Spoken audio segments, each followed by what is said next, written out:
Tuhan, waktu dan tempat ini milik-Mu. Mari bicara kepada setiap kami, ya Allah. Kami tahu tidak ada firman yang kebetulan. Kalau firman kami dengarkan, sesuatu yang penting bagi kami. So kami datang hari ini, bawa telinga hidup kami. Mari sampaikan isi hati-Mu. Thank you Lord, buat waktu yang manis dan waktu yang indah. Kami siapkan hati kami untuk mendengarkan Tuhan berbicara kepada kami.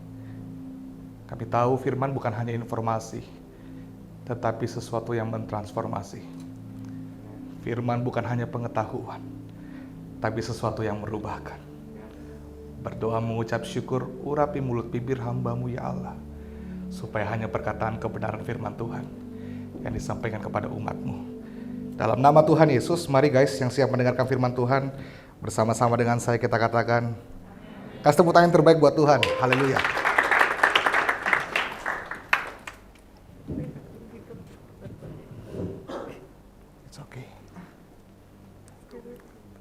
Tepuk tangan sekali lagi yuk.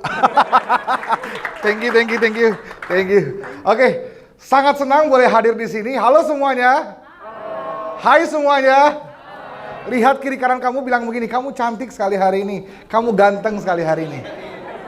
Ya, yang cantik sama yang cewek, yang ganteng sama yang cowok, jangan kebalik gitu ya. Seberapa kita yang dalam keadaan yang baik, juga dalam keadaan sehat, angkat tangan di atas kepala kita. Bilang, wuuu. Gimana 2 minggu di tahun 2022? Semua baik, amin? Semua sehat, amin? Kasih tepuk tangan buat Tuhan kita, haleluya. Bro Majesty, thank you so much. Ini satu kehormatan boleh hadir di sini di XYZ Abalove Fluid. Sebuah kebanggaan bisa bersama-sama teman-teman. Saya selalu senang kalau bisa worship bareng teman-teman Abalove. Saya 2 tahun mengajar di Tunas Bangsa, nggak tahu kalau ada yang kenal saya. Tunas Bangsa Sunter, adakah yang pernah saya ajar di sini? Oh, nggak kenal. Dan teman-teman, saya ngajar di Abalove, saya selalu menikmati saat-saat worship bareng teman-teman Abalove. Dan salah satu kekuatan luar biasa kalau bisa menyembah bareng teman-teman semua. So, nama saya Peter Theokaris, tak kenal maka tak sayang. Saya orangnya suka disayang, saya harus perkenalkan diri saya. Nama saya Peter Theokaris, 2015-2021 full time melayani di Gereja Betel Indonesia Eklesia Jakarta Barat. Bulan 8 Tuhan panggil pulang ke Makassar, saya asli orang Makassar. Orang tua gembala dan pandemi mengubah segalanya, putra tunggal harus kembali ke Makassar. Jadi saya harus bantu orang tua di Makassar. Bulan 8 sampai hari ini, bulan Januari, ada kesempatan saya 1 bulan di sini. Kebetulan, bukan kebetulan sih ya. Bro Majesty kasih kesempatan yang hebat, boleh sharing buat kita semua. Boleh kasih tepuk tangan buat Tuhan kita yuk. Nah teman-teman, bulan ini atau di awal tahun teman-teman memulai dengan tema yang sangat luar biasa, yaitu hope. Saya percaya harapan adalah dasar bagi setiap kita yang percaya, katakan amin. Harapan adalah hal yang penting. Orang-orang digerakkan hidupnya oleh harapan. Tanpa harapan kita tidak akan pernah pergi kemana-mana, amin. Harapan yang membuat kita tetap survive untuk menjalani kehidupan kita, amin. Apa yang membuat seorang berani terus melangkah? Keadaan boleh buruk, keadaan boleh sulit, keadaan tidak mudah, banyak rintangan, banyak tantangan. Tapi orang yang terus melangkah adalah orang-orang yang punya harapan, yang percaya, katakan amin. So harapan adalah hal yang penting, tapi dengarkan baik. Kau boleh kehilangan pekerjaan, kau boleh kehilangan segala hal yang kau punya, hartamu, bendamu, apapun yang kau banggakan hari ini, tapi dengarkan baik, jangan pernah kehilangan harapan. Karena itu yang membuat kakimu kuat untuk tetap berdiri dan melangkah. So, ini pelajaran yang penting. Saya berdoa ini rema yang Tuhan kasih buat teman-teman di XYZ, memulai tahun 2022 dengan pelajaran penting, basic sekali, yaitu harapan. Minggu lalu Yesua Abraham bahas tentang hope in worship. Jangan minta saya bernyanyi karena saya jauh pasti beda dengan Yesua Abraham. Jangan dibandingkan please. Tapi minggu ini saya mau bahas tentang hope in the dark, atau harapan di tempat yang gelap. Tempat yang gelap bicara tentang banyak hal. Dan mungkin sebagian besar kita mengalaminya di tahun-tahun sebelumnya. Kalau ditanya apa kabar tahun 2020, cukup gelap. 2021 masih agak gelap. Karena banyak hal yang tidak mudah. Awal tahun 2020 seperti biasa, resolusi tahun 2020 saya catat sedemikian rupa. Planning A, planning B, planning C, planning D. Tapi ternyata harus dipatahkan karena pandemi. 2021 nggak berani bikin planning. Karena nggak tahu apa yang akan terjadi. Menjalani dengan iman. Tapi sampai hari ini Tuhan pelihara dengan luar biasa. Dan teman-teman, mungkin banyak hal yang tidak mudah yang kita alami. Saya percaya setiap kita pasti pernah mengalami hal-hal yang tidak mudah. Tapi dengarkan baik, harapan yang menolong kita untuk melewati semuanya. Harapan yang menolong kita untuk terus melangkah sampai tujuan di mana Tuhan mau bawa kita. Alkitab mencatat begini, Yeremia 29 ayat yang ke-11. Baca bersama-sama dengan saya, suara yang keras, 2, 3. Sebab aku ini mengetahui rancangan-rancangan apa yang ada padaku mengenai kamu. Demikianlah firman Tuhan, yaitu rancangan damai sejahtera dan bukan rancangan kecelakaan, untuk memberikan kepadamu hari depan yang penuh harapan. Jadikan ayat ini dasar dan pijakan kita untuk masuk kepada firman Tuhan hari ini. Bahwa Allah berjanji kepada kita, rancangan Tuhan bagi kita rancangan damai sejahtera, amin. Kegagalan kita bukan rencana Tuhan. Kejatuhanmu bukan rencana Tuhan. Keadaanmu yang buruk bukan rencana Tuhan. Amin. Ada rencana yang besar yang Tuhan siapkan bagi kita. Dia katakan seperti ini. Ada hari depan yang penuh harapan. Itu artinya janji bagi setiap kita, harapan pasti bagi kita. Amin. So pegang itu dalam hatimu, setiap kita punya harapan. Masalahnya adalah begini.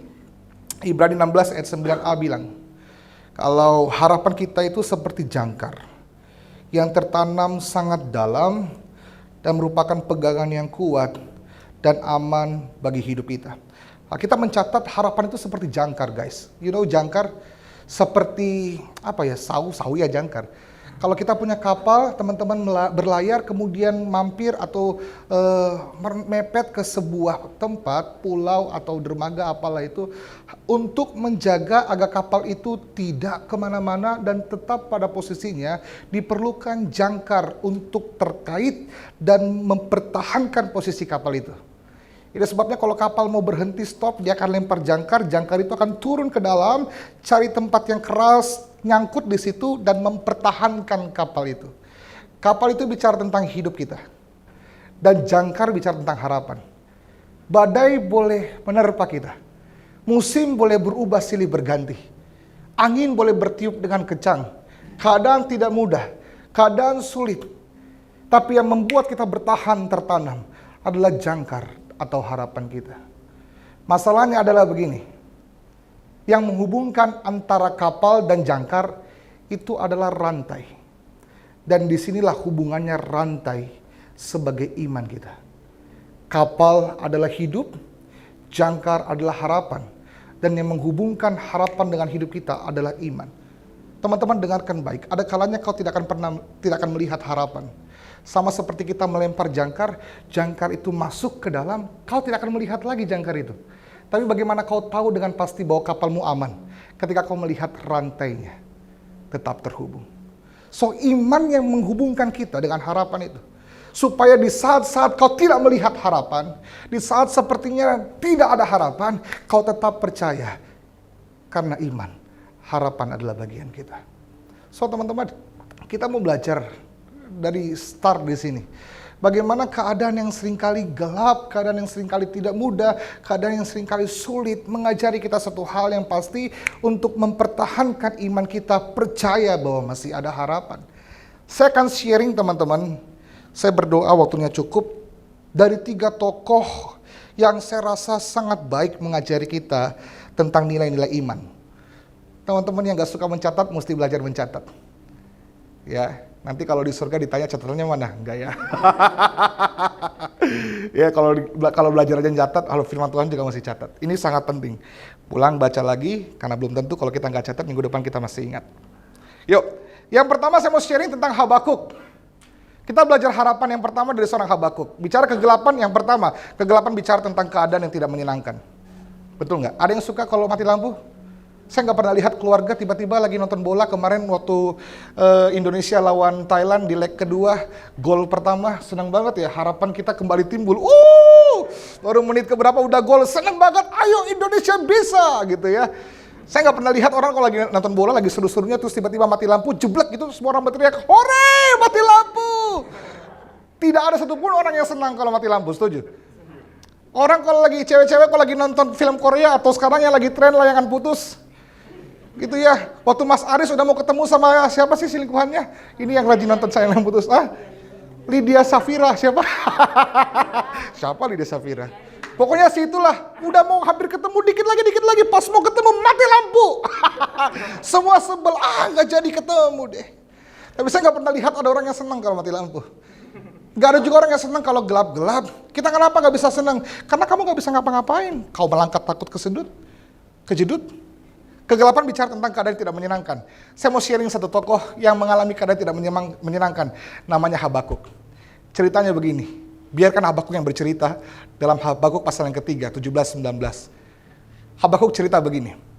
Dia katakan keadaannya sulit. Bagaimana gambaran keadaan yang sulit? Di ayat yang ke-17.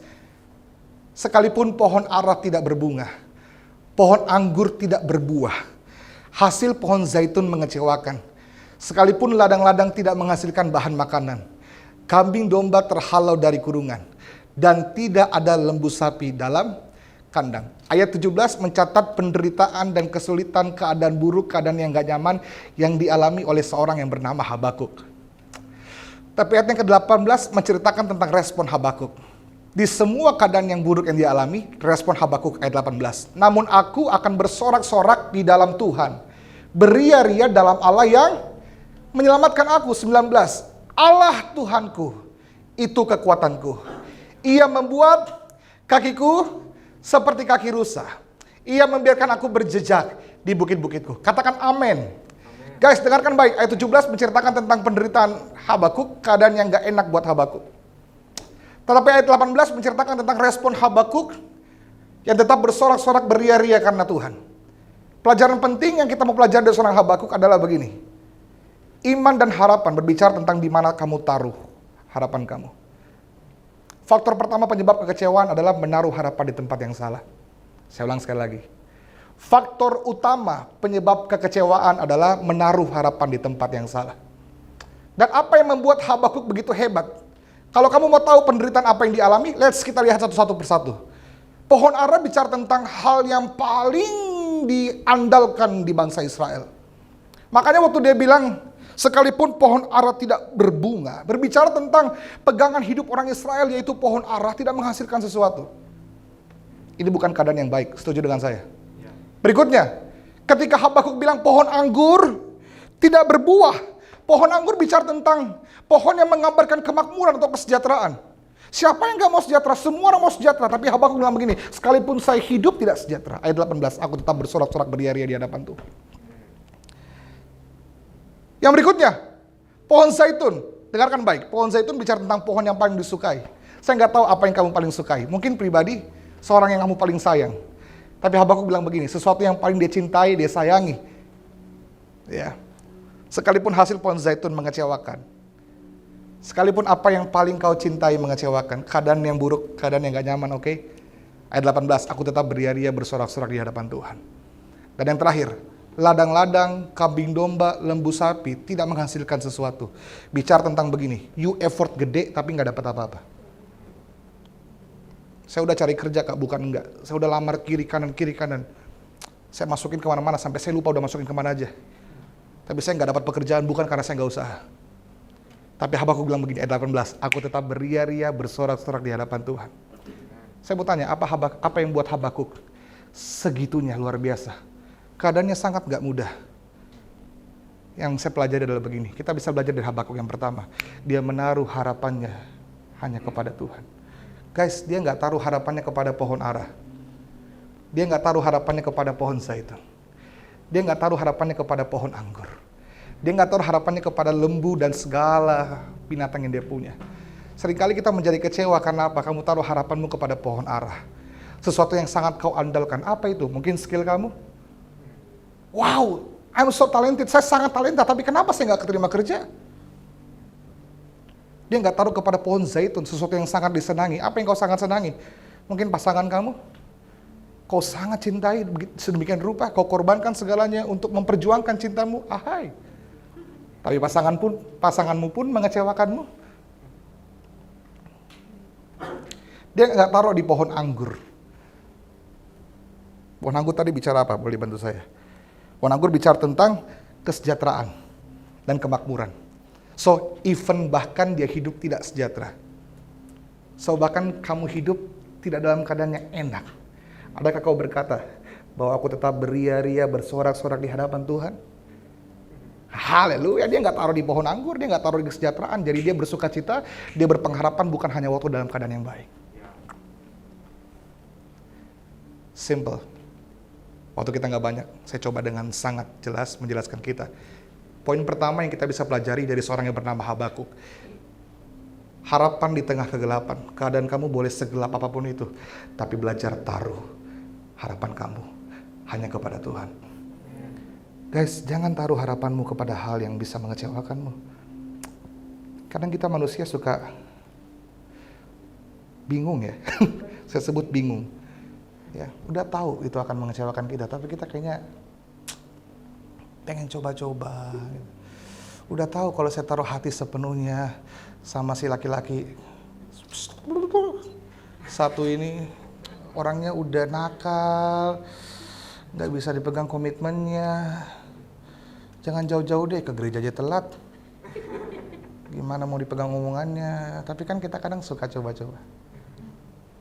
Sudah tahu, kita bilang jangan taruh hidupmu kepada hal yang fana. Kau merasa oke karena kau punya simpanan tabungan yang cukup banyak dan kau merasa I'm fine. Tiba-tiba Tuhan ambil semuanya itu dan kau menjadi kecewa. Dengarkan baik, belajar dari Habakuk. Tidak ada satupun yang dapat melukai Habakuk. Tidak ada satupun yang dapat mengecewakan Habakuk, karena Habakuk tidak pernah taruh hidupnya untuk hal-hal yang sia-sia. Karena Habakuk tidak pernah taruh hidupnya untuk hal yang fana. Habakuk tidak pernah taruh harapannya kepada hal yang sia-sia. Kekecewaanmu dimulai ketika kau menaruh harapanmu selain daripada Tuhan. Iblis senang waktu kau bangga dengan pencapaianmu dan kau merasa itu karena perbuatanmu. Iblis senang kalau kau berdiri dengan kakimu dan kau merasa kau hebat karena dirimu. Supaya waktu Tuhan patahkan itu, kau kehilangan segalanya. Tapi tidak ada yang akan iblis pakai menghancurkan kita kalau harapan kita taruh kepada Tuhan. Boleh kasih tepuk tangan bagi dia. Yang kedua, belajar dari Abraham, bapak orang beriman. Alkitab mencatat Roma 4, 18, 21.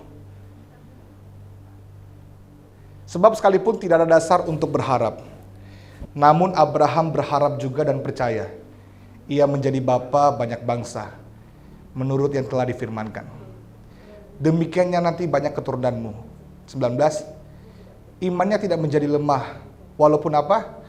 Ia mengetahui bahwa apa? Tubuhnya sangat lemah. Karena usianya telah kira-kira 100 tahun. Dan bahwa rahim Sarah telah tertutup, 20. Tetapi terhadap janji Allah ia tidak bimbang, karena ketidakpercayaan maka ia diperkuat dan imannya memuliakan Allah.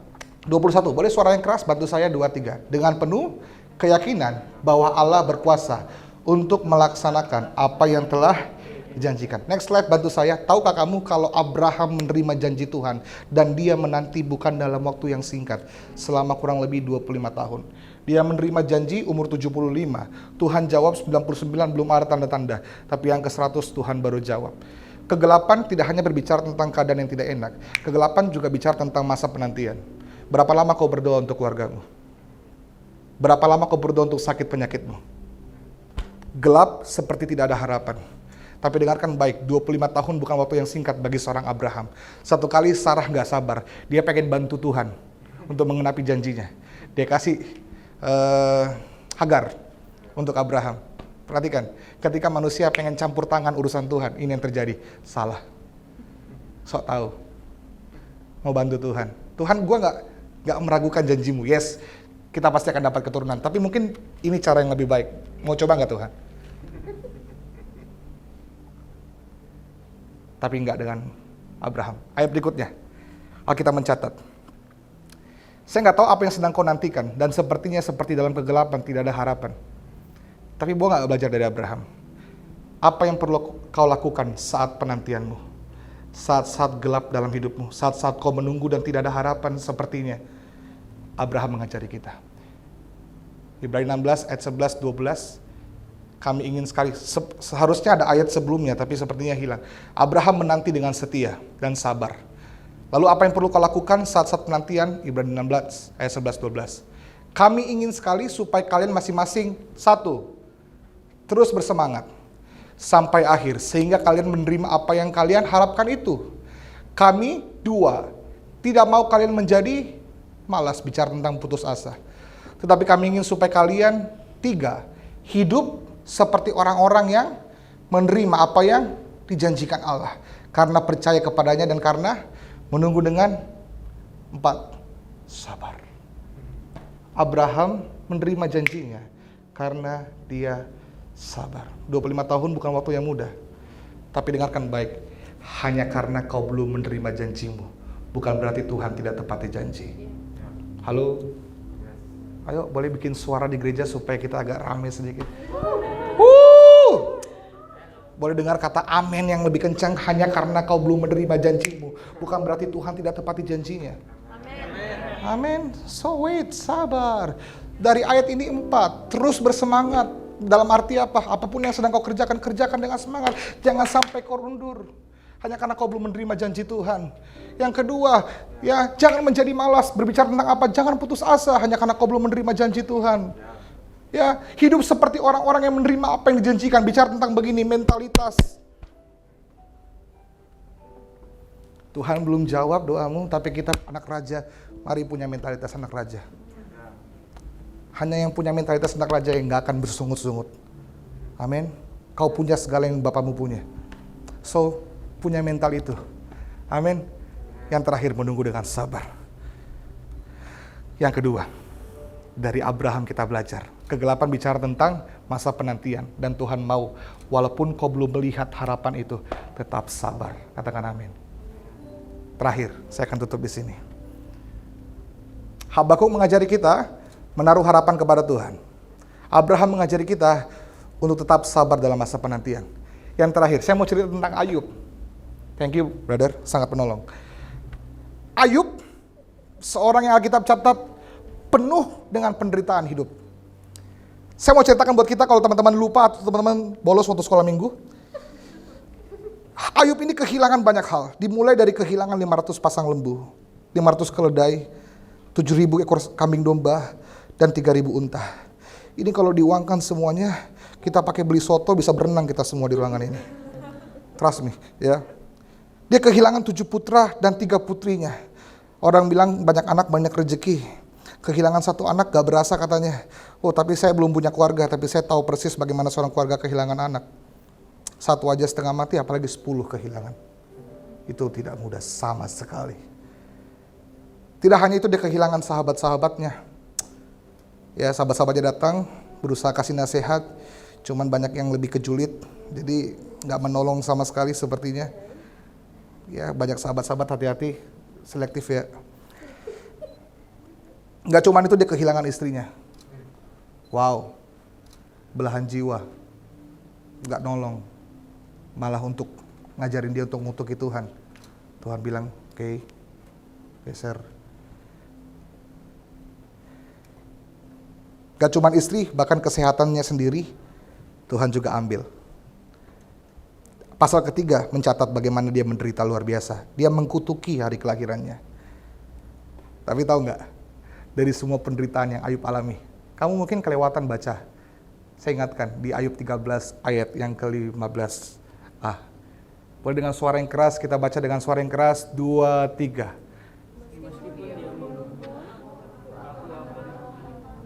Kurang suara keras, 2, 3.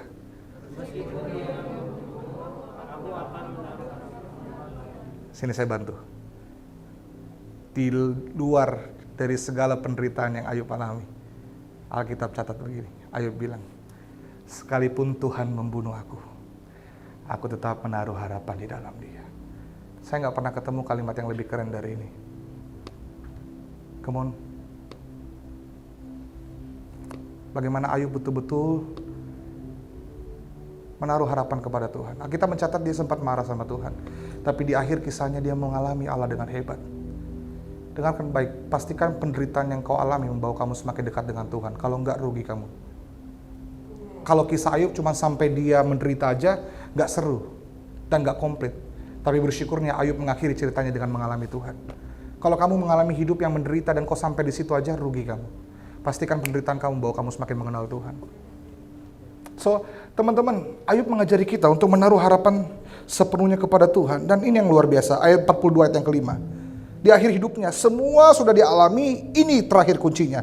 Hanya dari kata orang saja aku mendengarkan tentang engkau, tapi sekarang mataku sendiri melihat kepada engkau.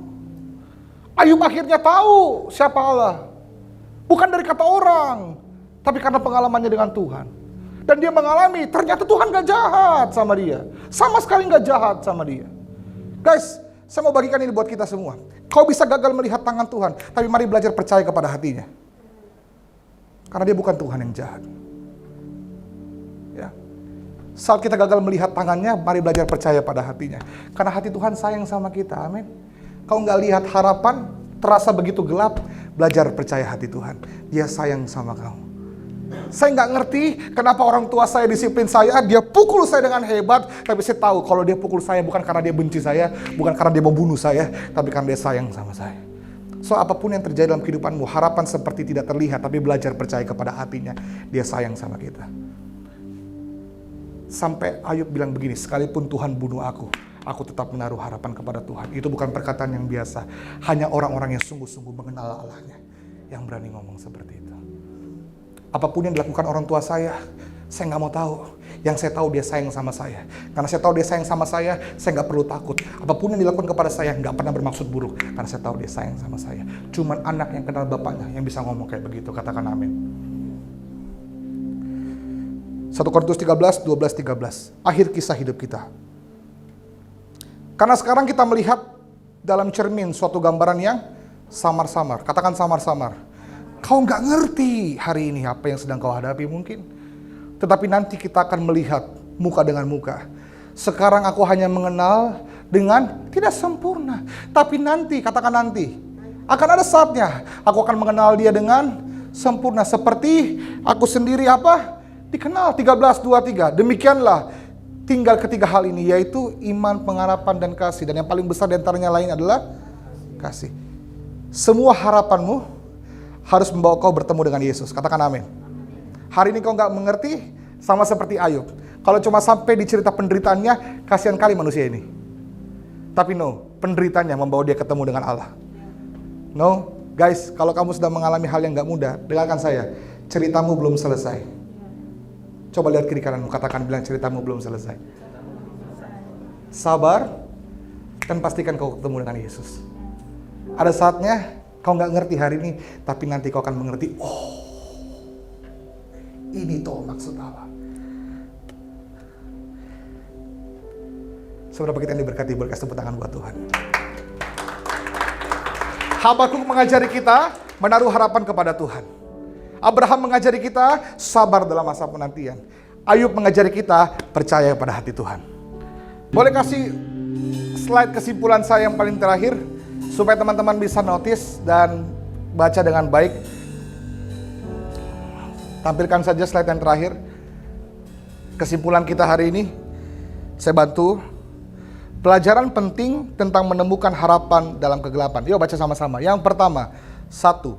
Habakuk mengajari kita menaruh harapan sepenuhnya kepada Tuhan. 2. Abraham mengajari kita bersabar dalam masa penantian. 3. Ayub mengajari kita percaya pada hati Tuhan. Kasih tepuk tangan bagi Allah.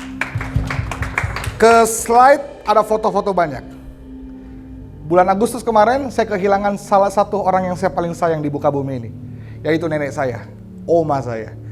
Rawat saya dari kecil, saya panggil dia mama. 7 hari jaga di rumah sakit, kemurahan Allah, sakit COVID bisa dijaga. Nggak ada yang bisa jaga orang COVID. Saya bisa, Tuhan baik. Tanda tangan perjanjian, sekali masuk nggak boleh keluar, it's okay. 7 hari jaga oma. Oma sakit karena COVID, nggak bisa nafas, menderita 7 hari. Hari ke-6, hari ketiga, saya berdoa, Tuhan tolong. Seperti Hizkia, tambahkan 10 tahun umurnya. 15 mungkin, bantu saya. Hari ke-5, masih berdoa yang sama. Hari ke-6, oma saya mengeluh. Dia nggak pernah mengeluh sepengenalan saya. Tapi kali itu dia bilang, oma capek. Waktu dia bilang mama capek, saya ubah doa saya. Saya bilang, Tuhan kalau memang sudah ndak waktunya, Tuhan tolong cepat. Kasihan oma saya capek. Betul, di hari ke-7, Tuhan panggil pulang. 7 hari adalah waktu-waktu terdekat saya dengan Tuhan.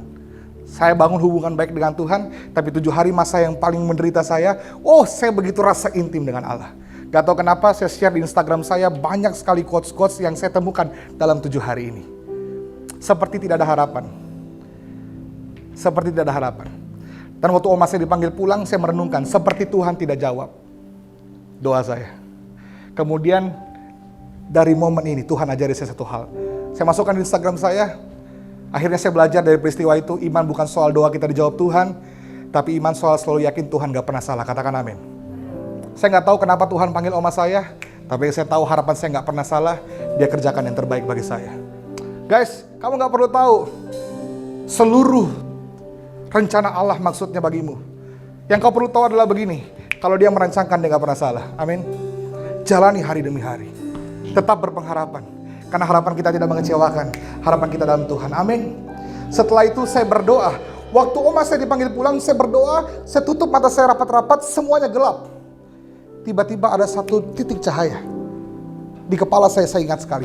Akhirnya saya simulasikan, saya masukkan ke Instagram. Gambarnya adalah ini. Apa yang kau lihat di sini? Layar yang hitam. Setuju dengan saya? Setuju? Layar yang hitam. Setuju? Tapi ada satu titik. Saya nggak tahu bisa ditolong apa enggak, tapi kalau nggak bisa nggak usah. Kalau teman-teman zoom itu adalah salib. Itu adalah gambar salib. Dari gambar ini saya belajar. Seperti tidak terlihat. Seperti tidak dapat kita lihat. Tapi dia ada di situ. Guys, seperti tidak ada harapan, dikelilingi dengan keadaan yang gelap, kabar baik buat kita. Dia nggak kemana-mana. Dia ada di situ. Saat saya tutup mata saya hilang, Tuhan, kenapa Tuhan panggil oma saya? Seperti doa saya tidak dijawab, seperti gelap semua hidup saya ketika Tuhan panggil oma saya.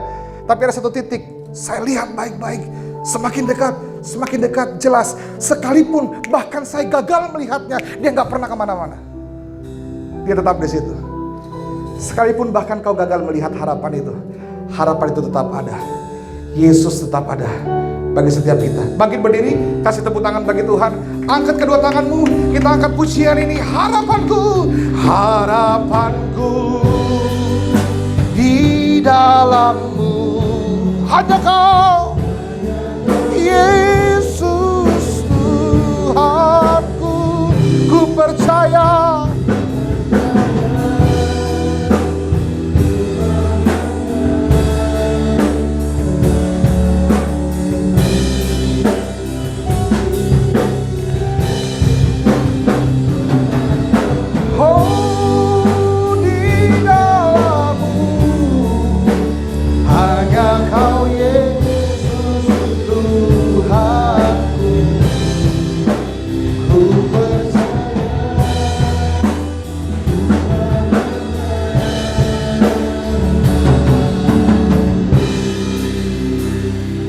Sebelum kita berdoa, saya tahu waktu saya terlalu banyak habis, Bro Majesty. Sorry, saya ke overtime, tapi saya mau selesaikan firman Tuhan.